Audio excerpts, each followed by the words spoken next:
Welcome. I'm Sebastian Mahfood, and you're listening to WCAT Radio, the on-air wing of En Route Books and Media, bringing you the dulcet sounds of Catholic wisdom. Hello, and welcome to another edition of St. Paul's Letters to America. My name is Ray Gerard, and this is the program that asks, what if we took one of St. Paul's letters and changed the name on it as if it was sent to America? Each program we talk about two things people often say never to talk about: religion and politics. The objective is to explore how matters of faith fit in society and how to balance the interests of government and religious beliefs. This week we take up a question that perhaps addresses this area as readily as any other: the issue of when to say or not to say two simple words, Merry Christmas. In recent years, this has become something of a Christmas tradition all its own, a debate over whether this is appropriate or in what circumstances it may not be appropriate. It centers around a notion that we have heard time and time again: the separation of church and state. It is said that this is truly an American idea and that it is a very good one. After all, this country was founded by people willing to travel a world away to risk their very lives in order to escape religious oppression. The Pilgrims who came over on the Mayflower belonged to a group called the Separatists. The Separatists wanted to establish a church of their own. They did not want to belong to the Church of England, the official state church. So they decided to risk a very dangerous journey for that reason alone. And it is that reason, and that is perhaps the reason why this is so firmly ingrained in our laws and in our traditions, this whole idea of freedom of religion. But has this original notion evolved over the years in a way that is proper? Has the desire to avoid religious oppression, however, over time gone so far or been used to justify a war on religion itself, to keep public affairs so far from interfering with religion that we now desire to keep religion out of our public affairs and evade the issue entirely? Instead of a freedom of religion, are we now building a society where we have freedom from religion? Many actually think so. If that is in fact the case, how are we to balance the need, which would be normal for any age in this country, to respect our laws against coercing others toward a certain religion? Something completely consistent with Catholic principles, by the way. How do we coordinate exhortations and responsibilities to evangelize the good news of the gospel? Well, we can turn to a letter from St. Paul for an answer that can serve as a base and a foundation as to how we can go about dealing with this particular question. St. Paul, originally writing to people in Ephesus, said, "With all prayer and supplication, pray at every opportunity in the Spirit. To that end, be watchful with all perseverance and supplication for all the holy ones and also for me, that speech may be given me to open my mouth, to make known with boldness the mystery of the gospel, for which I am an ambassador in chains, so that I may have the courage to speak as I must." According to traditional belief, this was written while Paul was a prisoner in Rome, while he would have been facing the very real fear of being executed, losing his very life. And yet he asked for people to pray for him. It wasn't just simply his own prayer to the Lord above, but he asked for other people to pray for him as well, so that there would be a multitude of prayers on his behalf. For what? For the ability to speak with courage and boldness. Now, for us in America today, we are not facing anything similar. We do not face the prospect of losing our life. So can we at least muster the courage to say two simple words: Merry Christmas. This letter from Paul provides a foundation of which we should not lose sight. When there is pressure not to speak about religion, it is easy to seek the way where there is less trouble, to not rock the boat, to avoid controversy. But avoiding controversy is not necessarily, is not the right thing. There is a passage in Luke where Jesus says, "If you deny me or you forget me, I shall likewise later, when the time comes, perhaps deny you or forget you." We do not want to be in that particular position. And why should we ever consider putting ourselves in that position? What is so wrong about saying Merry Christmas? Well, today there is a very real controversy over that. Each year, the American Family Association produces what they call a naughty or nice list, which names various retailers who have decided, as a matter of policy, not to say Merry Christmas, or to at least have a policy where their employees are not to say Merry Christmas. Such stores, according to the list for 2018, have decided to take this easier way. Some of the stores for this year in that category are Barnes & Noble, Best Buy, Nordstrom's, Office Depot, Office Max, PetSmart, Walgreens, Staples, Steinmart, some big names.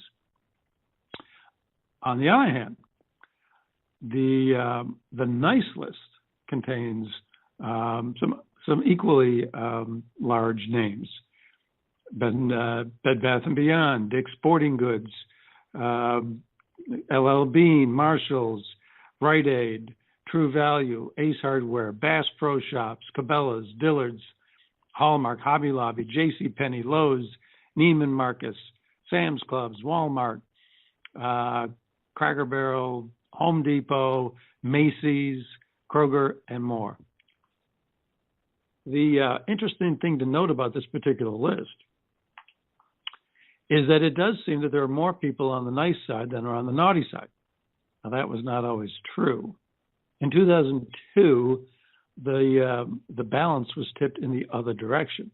And in point of fact, 80% of the major retailers that were put on the list, in fact, fell into the naughty category. By 2010, it had flipped so that number had fallen to 20%. And it seems like for 2018, that particular dividing line seems pretty much to be holding in place. So if that is in fact the case, there has been a significant amount of pushback against people who are suggesting not to use the words Merry Christmas. Still, the American Family Association, that, as I say, publishes this list, says on its website, in their view, that there are secular forces in our country that hate Christmas because the word itself is a reminder of Jesus Christ. And so it is. It's a reminder not just of Christ, but in this one particular phrase, and perhaps we haven't thought about this often or as much as we should, or perhaps we're not even aware of the full meaning of the word Christmas. It can be thought of as simply a reference to a holiday. It actually goes back to a Greek and a Latin word. The Greek Christos, which is the Greek interpretation for the Hebrew word Messiah. And then you have the Latin word for the Mass, the celebration of the Eucharist. So at once, this one single word calls to mind the incarnation, the birth of Christ, the entry of Christ into our world, the very beginning of his human life.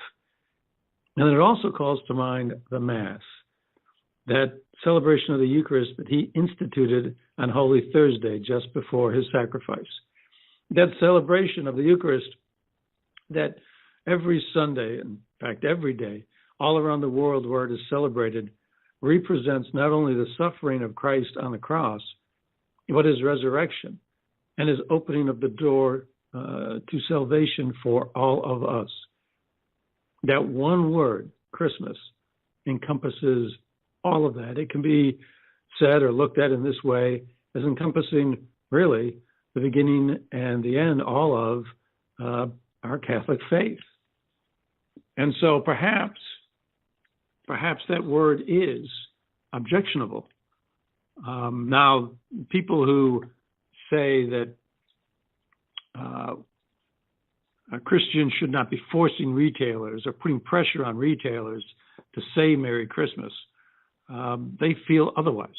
They feel that there is no so-called war on Christmas. That's a phrase that was coined a few years back, about 6 years back, I believe, by Bill O'Reilly on the Fox News channel. That anyway is the origin that is credited to the term by an article in the New York Times in 2016. In any event, whatever the origin of it, it seems to have struck a chord. A lot of people seem to pick up on it because it seems to have expressed, perhaps, or its popularity is due, logically enough, because so many people agree with it. It is expressing something that so many people just simply feel. But nevertheless, the defenders of a more secular policy believe that the phrase itself, war on Christmas, is misplaced, that it's an exaggeration, that there is, in fact, no war on Christmas at all. That same New York Times article I talked about said there's no reason for there to be a war on Christmas. Jews, Muslims, and others who do not celebrate Christmas often say they are not offended by our hearty Merry Christmas. That's according to the New York Times. If we want to go to a more personal source, there's a blog on the internet called Scary Mommy. And there's a contributor on that particular website who says that the holiday is not one that she practices. And she does object to anyone trying to force others to say Merry Christmas. But she also said she was, quote, not the least bit bothered or offended by someone saying Merry Christmas to me. I know the intention is kind and the sentiment is lovely. Like I said, people who take the view that this whole war on Christmas is an inflated idea also point to studies by the Pew Research Center that say many do not care what retailers say. They point to the fact that Christmas is, in fact, a federally sanctioned holiday. It is written into law that this is a federal holiday. Nobody is trying to upset that law. If, in fact, there was a real war on Christmas, this would be different. Also, they say simply to use an alternate phrase such as Happy Holidays, which, by the way, I don't know if they realize it or not, is not necessarily, well, I suppose you could say it's less religious, but it's not completely irreligious. I mean, it is, in fact, a abbreviated form of holy days, Happy Holy Days, referring to Christmas, the 12 days of Christmas, the whole Christmas celebration season. But nevertheless, they say the use of that particular phrase, or perhaps season's greetings, is simply more inclusive. It's sensitive to other people in our society who are not Christian, and so it is therefore more correct. It's less offensive. It's just more mindful of other people. So these are some of the arguments for the non-use of the term Merry Christmas, or at least reasons for an argument that there is no so-called war on Christmas. But if a lot of people do feel that there is this war on Christmas, it's because they are sensing something. They are feeling something. And this idea is bigger than simply a debate over whether or not this controversy can be called a war, or perhaps something less intense. So rather than engage in those semantics, let us look, in fact, at whether something is going on in our culture. Now, the Pew Research Center, I mentioned them a few minutes ago. Well, I mentioned them again. They did a particular study in 2013 and again in 2017 to examine whether or not Christmas was being celebrated and how many people do celebrate it. And what they found in both instances was that about 90% of the country celebrates Christmas. Now, a footnote on that, the celebration for a lot of people is not necessarily religious. They celebrate the holiday, giving of gifts, presents, day off from work, time with family, etc., without really having a religious connotation. They don't perhaps associate going to church with an observance of the holiday, but 60% do. But nevertheless, 90% of the country celebrates the holiday. So when such a large percentage of the population celebrates it, how is it really wrong to say Merry Christmas? But while a large percentage does celebrate it, there are some interesting trends in these two studies, even though they were only 4 years apart. The number of people who actually celebrated Christmas declined. In 2013, it was 90%. In 2017, 88%. You might say it's only 2%. It's not a big drop. But of course, the time interval is a short one, only 4 years. And second, that is significant when it is taken in context with all of the other answers to the questions in this study. They asked a number of other questions. All of them, I think there were about 8 or 10 different questions that were reported in the article, the report that I examined. All of them were down. For example, the number of people believing that Christian displays on government property without also simultaneously allowing symbols from other religions dropped. In both cases, it was a minority, but a significant section of the population does regard it as okay to do this.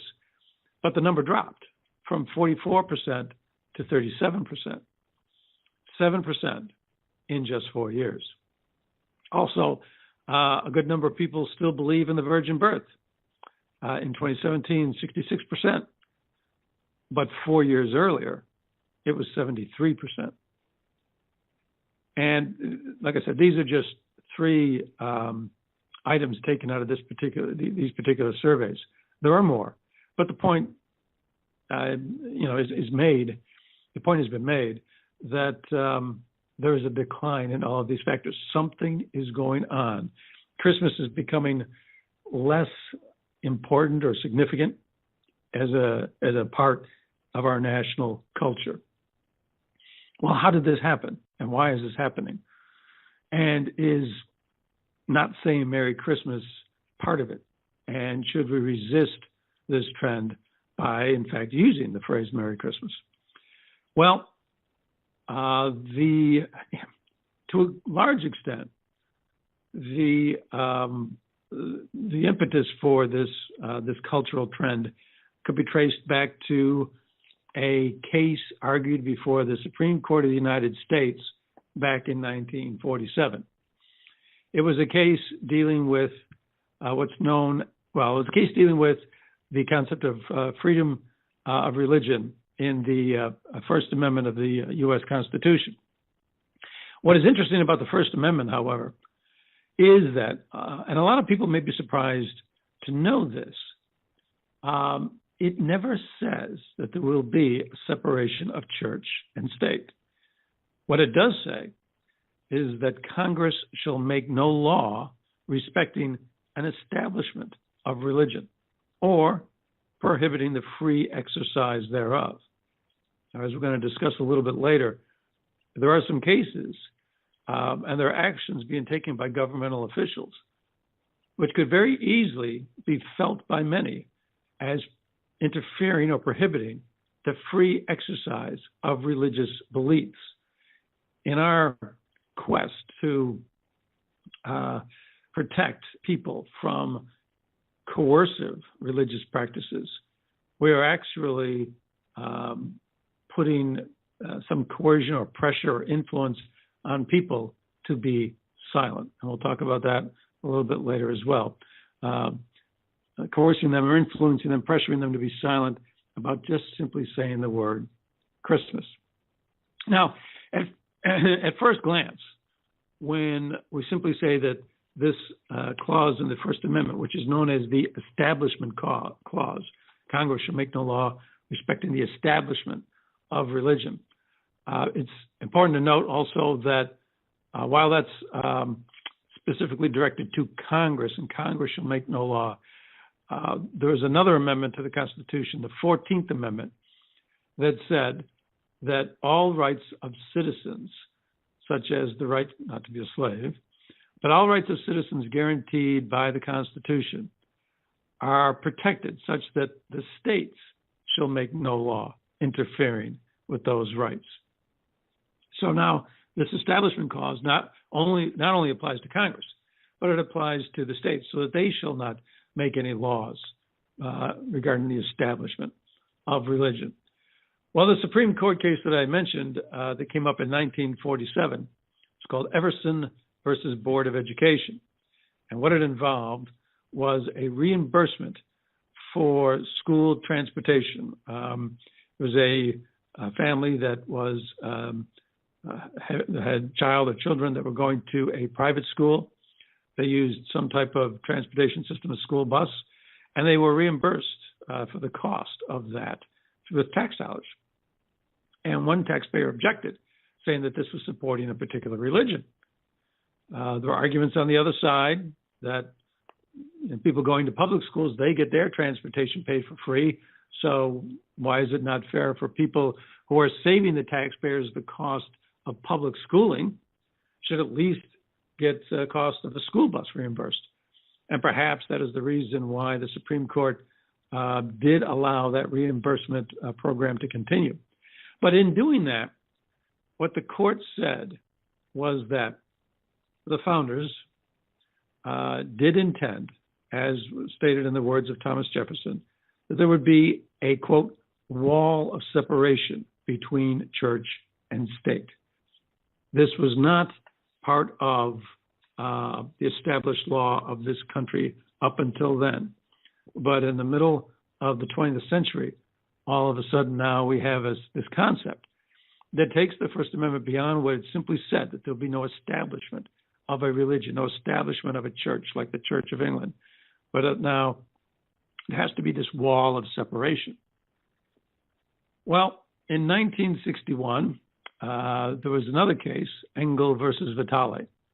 And in that case, the court did strike down and rule a particular state action unlawful. In that case, the state of New York had passed a regulation where there was to be a prayer in schools, which did not support any particular religion, but it said, Almighty God, we acknowledge our dependence upon thee, and we beg thy blessings upon us, our parents, our teachers, and our country. Amen. As I said, something of a non-denominational prayer, but the court struck it down, saying the government should not be in the business of any kind of prayers. The significant part of this case, well, of course, the decision is terribly significant, but another significant part that is often overlooked, matter of fact, largely forgotten, was a dissent. There was a lone dissent by Justice Stewart, who argued that, in fact, the Establishment Clause in the Constitution says only what it appears to say, that there should be no official Church of America, and that Congress should not make any law that creates or establishes one. Nevertheless, he was, as I say, in the minority. He was the only dissenter, and his opinion was, in fact, largely forgotten or disregarded. It received something of a resurgence in 1985. In 1985, the Supreme Court considered Wallace versus Jaffrey. Now, in that case, Alabama tried to do something a little less onerous than New York. They did not require any prayer, but what they said was that in schools there should be a minute for prayer or meditation, just a minute of silence, up to the children as to which they would prefer, prayer or meditation. Nevertheless, the court ruled that too was illegal. But there was a justice on the court at that point named William Rehnquist, later to become the Chief Justice of the court. And he filed a dissenting opinion in which he took up the argument made by Justice Stewart 24 years earlier, that the Establishment Clause is in fact simpler and it should be more limited and restricted than the scope it is being given now. Well, with that as something of a backdrop, what is the state of the law today? Well, it's confused, actually. There are different opinions in different courts at different times, leaving school administrators, for example, to largely feel confused as to what is precisely allowed and what is not allowed. There is no bright line telling them what they can and cannot do. So a lot of them just simply take the easiest way out. They take the most conservative approach and just simply say that all types of religious expression are not to be allowed. Freedom from religion. As an example of some of these confusing cases, there was one in New York, also another New York case. This one was in 2002. That was, I believe, first argued, went up to the Second Circuit Court of Appeals, and the Second Circuit decided that there could be, around the Christmas holidays, on school property. I believe they had a Christmas tree was allowed. They also allowed a Jewish menorah, and they also allowed an Islamic star. But they did not allow a Christian nativity scene. One might, I think, quite justifiably argue, well, if you're allowing all types of religious symbols, why not allow a Christian nativity scene? But nevertheless, this is what the court decided. The case was appealed to the U.S. Supreme Court. The U.S. Supreme Court considered it and decided not to accept the appeal, meaning the decision of the Second Circuit did not need to be interfered with. It was allowed to stand. Now, you can also look, for example, to Texas in the year 2016 for a different result. There was a middle school in which a woman who worked in the nurse's office hung a poster outside that office. And that poster had a picture, roughly drawn picture, of Linus from the Charlie Brown comic strip. And there's a Charlie Brown Christmas special in which at one point, the Charlie Brown Christmas special is a well-known TV program, in which at one point the character Linus says, "For unto you is born in the city of David a Savior, which is Christ the Lord." That is what Christmas is all about, Charlie Brown. Well, this particular employee printed that phrase on her poster. The principal thought that was not appropriate and ordered her to take it down. She then went to the school board seeking a ruling from them, and they voted 6-1 to support the principal. She was, again, not allowed to have this poster. The case was then filed in court, and the Attorney General for the state of Texas intervened in the court, arguing that, in fact, when someone enters the doorway of a school, they do not, by doing so, forfeit their rights under the First Amendment for freedom of religion. As I said, there's, some people point to a lot of cases, and this is one of them, where it seems today what we have instead of freedom of religion is we have freedom from religion, at least, as I say, in certain quarters, certain cases, and such. As an example of a school district where there was no court case involved, but that shows that these court cases, although they are limited in number, have a sweeping and broad-ranging effect. There was a matter in the year 2015 in Johnson County, Kentucky. So this is the same all over the country: New York, Texas, Kentucky. This war on Christmas, this battle, this debate over what to allow, what not to allow, it goes on all over the country. And in point of fact, it goes on in schools every day. So many school administrators are making all these decisions, and they're making it under a federal law. What does federal law allow? You literally have a federal issue when somebody simply wants to hang a poster outside an office window. Nevertheless, in Johnson County, Kentucky, there was a school that was putting on putting on a rendition of that same Charlie Brown Christmas special. That same line from Linus was excised. They censored the script. Also in that same school district, while they were at it, they also decided that all kinds of religious songs had to be removed. Therefore, the song Silent Night was taken out of a presentation in another school. So this is going on all over the country. There is in fact this impetus not to allow people to say Christmas. And as I say, the reason is because supposedly we're more sensitive to other people if we don't. Why is Christmas offensive? You could make the argument, and I'm going to right now, that even stripped of its religious connotations, Christmas has a meaning associated with joy and peace and happiness. Even people who practice it, like I said, although 90% of the country celebrates Christmas, 30% out of that number do so without having a religious connection to it. But still, there's a special meaning of Christmas. Even then, there's a poem that I found on the internet, and it's just a poem by a woman named Marlena, and she writes about Christmas.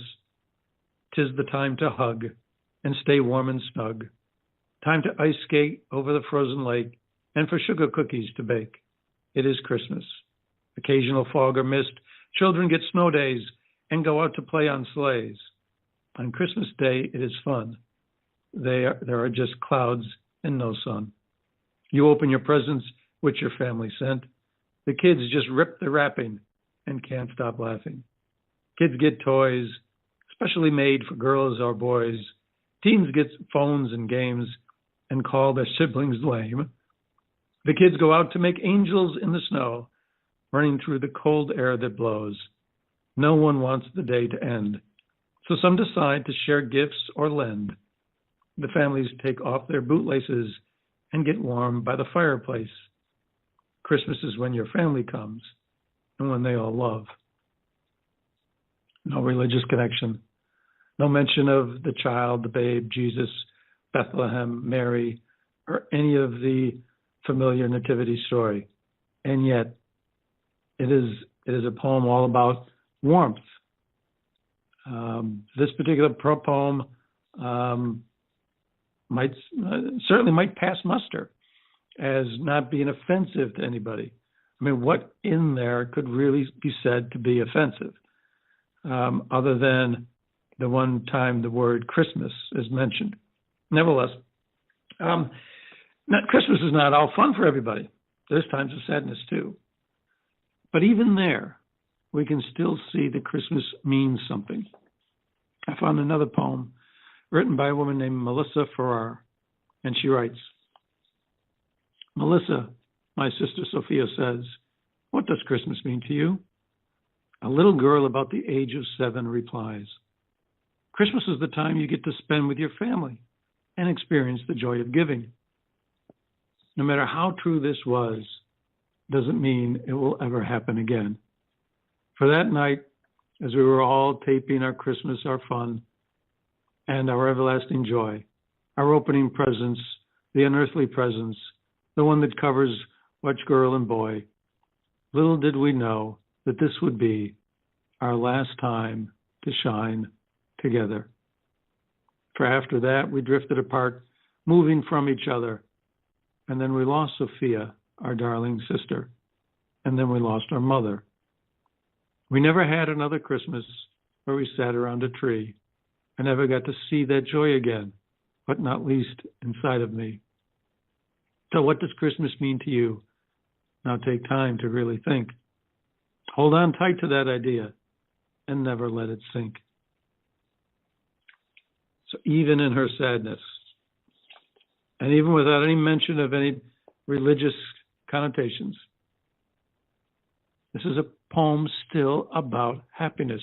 What did she remember about Christmas?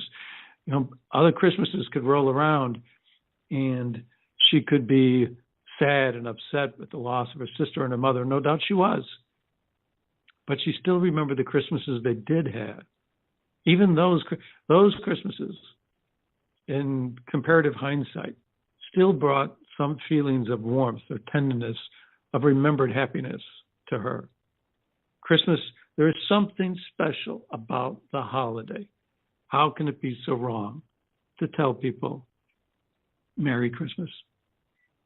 There's a song that was made popular in the movie Elf, but it was actually recorded much earlier in 1967 by the singer Stevie Wonder. And it's entitled, in fact, What Christmas Means to Me. He talks about candles. He sings. I'm going to talk. He sings, I talk. He sings about candles burning low, lots of mistletoe, lots of snow and ice everywhere we go. Choir singing carols right outside my door. All things and more. That's what Christmas means to me, my love. And he goes on, although little though you give me touched my heart for sure, all these things and more, darling. And that's what Christmas means to me, my love. I feel like running wild. I feel like just a little child to bring you 'neath the mistletoe, kiss you once and then some more. Wish you a Merry Christmas, baby, and such happiness in the coming year. Let's deck the halls with holly, singing Silent Night, dress the trees with angel hair, pretty, pretty lights. Go to sleep and wake up just before daylight. All these things and more, darling. And that's what Christmas means to me, my love. Oh yeah, that's what Christmas means to me. I talk about desserts underneath the tree, talking about lights of nights and snow. Ooh, everybody sing now. Yeah, that's what Christmas means to me. Now there are in that song a few religious references. Singing Silent Night, angel hair, but still, they are not pronounced. They are not all that conspicuous. But to the right of that song, it's simply all these wonderful memories of happiness. That's what Christmas means to him. So why not say Merry Christmas? If it's true, as that New York Times article says, that no one's offended by it. If it's true, as we have pointed out, that many people have wonderful memories of Christmas, even if they're not connected to religion. If it's true that 30% of the country celebrate the holiday, but don't do it in a religious context, are we to think that they don't have good times, good memories, good occasions with family that they're going to recall years later? Why not say Merry Christmas? I've got a friend who goes around saying Merry Christmas to everybody she can, and if someone happens to maybe give her a little bit of a sideways glance or somehow doesn't necessarily agree with it, she'll remind them, 'tis the reason for the season. And that's what we should remember too, is it not? Is it not the reason for the season? It was a day unlike any other 2,000 years ago, unlike any other in the whole realm of human history. This was a day when when God became man. No other religion in the world even claims such an incredible event. But that is what happened. Is it not what happened? How can we really doubt that is what happened? Why did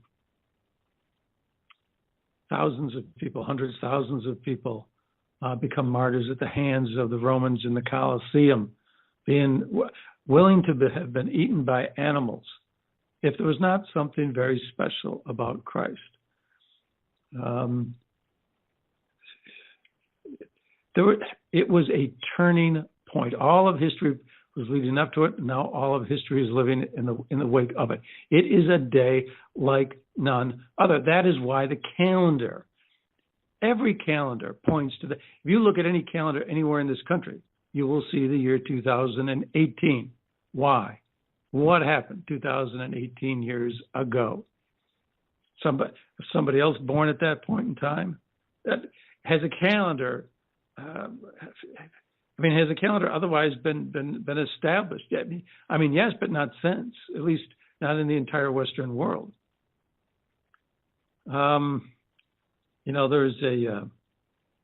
have another friend of mine who likes to talk about the fact that that everybody, even if they admit it or not, have a longing or some kind of a sense of God in them. And that when you say Merry Christmas to somebody, it calls that to mind. There's maybe some buried subconscious memory, but nonetheless, it can be called to mind in some way. And is that not perhaps possible when you wish somebody a Merry Christmas? You do it looking them in the eye with a true, genuine feeling of warmth in your heart and with a smile on your face. Wish them, really, a Merry Christmas. You wish them joy and peace. Will that not, in fact, create maybe, a memory for that person? Or will not perhaps this create a memory for people? What if just one time of the year during around these holidays, people would go around and with that kind of, warmth in your heart and smile on your face and with sincerity, wish other people a Merry Christmas. If everybody did that to everybody they met, would not our memories of this particular time of the year be different from the other times of the year? Would this not be something special?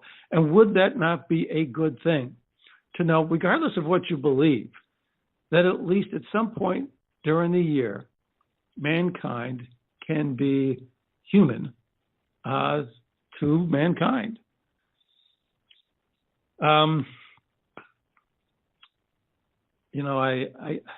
I can't help but think about this whole idea. I can't, get away from thinking about this whole idea of what it is in this day that we're talking about. We are so wrapped up with, or we can be so wrapped up, or we can be pressured, or we can be made fearful based on somebody perhaps giving us something of a sideways glance, or perhaps, somebody in the culture objecting, that we can become fearful, and we can let our actions be guided by it so that we don't even wish people Merry Christmas anymore. But how can we really do that? Do we remember who Christ was? St. Paul tells us that through him all things were made. That at the very moment of creation, God uttered the word. And then things were created through him. So the Father then had Jesus and then used Jesus to create everything we know and everything we can't see. All of that was created through him. And it's also said that through him all things were held together. It's believed, as a matter of Catholic theology, that if Christ stopped willing for a minute that the universe should exist, that would fall apart. If we sit and we contemplate who that being is, whom we call Christ, and that being, that person, that Savior of ours, decided to become human. What an act of condescension. What an act of humility. What an act of love. How can we do anything but remember him for doing this? I was driving on the interstate into my office, and I passed by a large medical office building. And on the lawn in front of this large building, I saw some words, letters. They're about each letter was about I don't know, 4 or 5 feet high, wrapped in, looked like tinsel with lights on it. But the words that were spelled out on that lawn, stretching, I don't know, 50 to 100 feet, something of that nature, I saw the words, Christ the Savior is born. And when I saw that, I did a double take, simply because you don't see that anymore these days. Somebody had the initiative, had the audacity somebody dared to say, Christ the Savior is born. When I was growing up, that wouldn't have been at all unusual. I could have been driving down the highway and I wouldn't have thought much of it. Now it stands out in such stark contrast to everything else that we're used to. Perhaps we are living in a war on Christmas. Whether you call it a war or whether you call it something else, there is definite cultural pressure not to say Merry Christmas, that somehow that's more friendly. Somehow it's more friendly to other people than it is to remind them of the fact that there is a time in the year when we can all share moments of peace and joy in memory of somebody that many of us believe was in fact the Savior of humanity.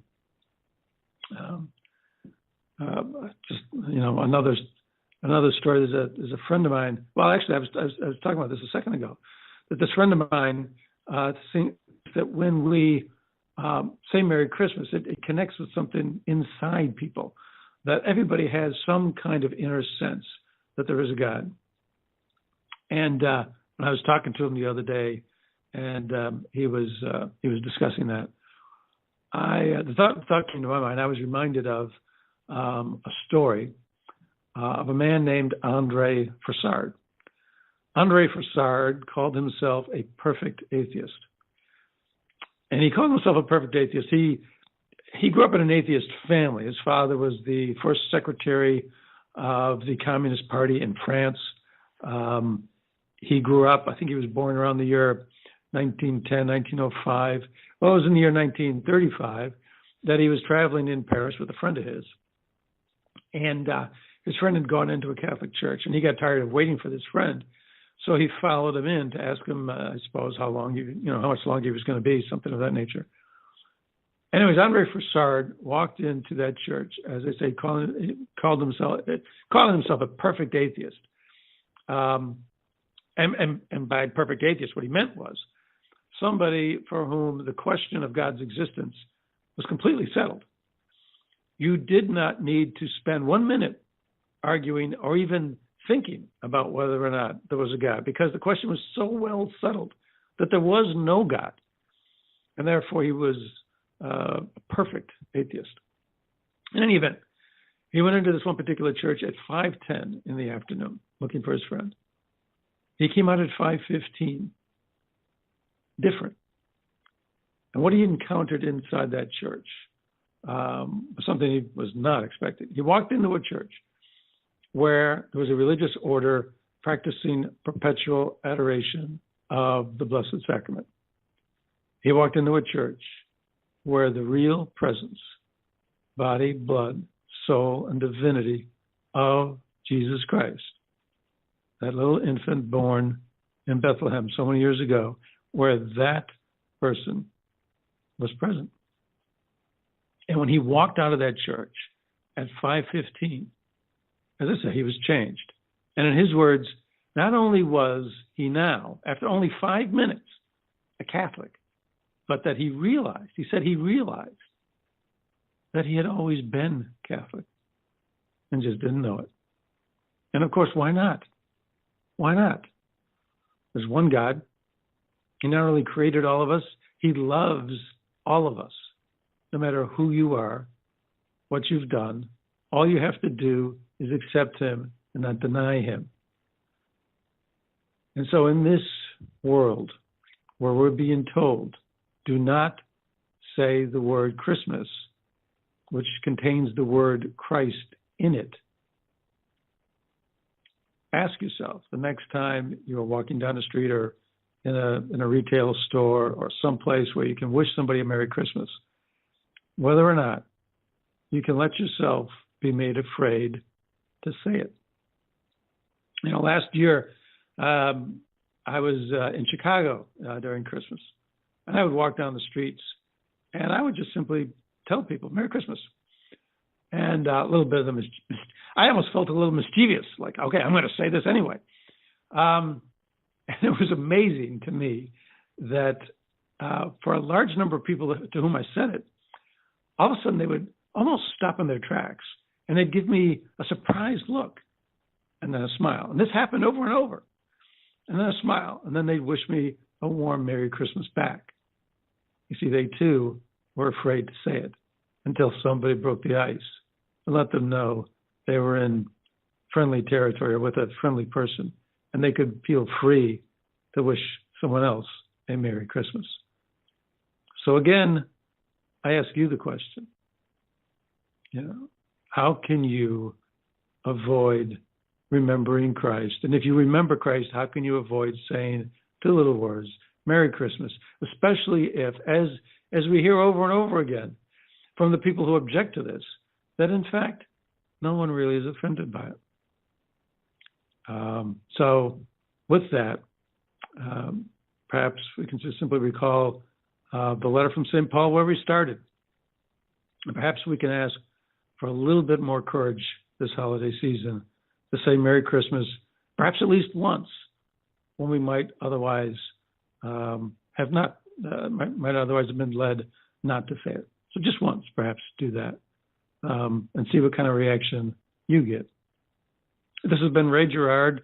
Thank you for joining me for another edition of St. Paul's Letters to America. I look forward to speaking with you again.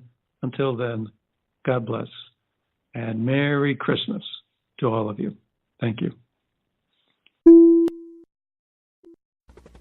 We hope you enjoyed the program and will join us back for another show on WCAT Radio. This is Sebastian Mahfood. Good day.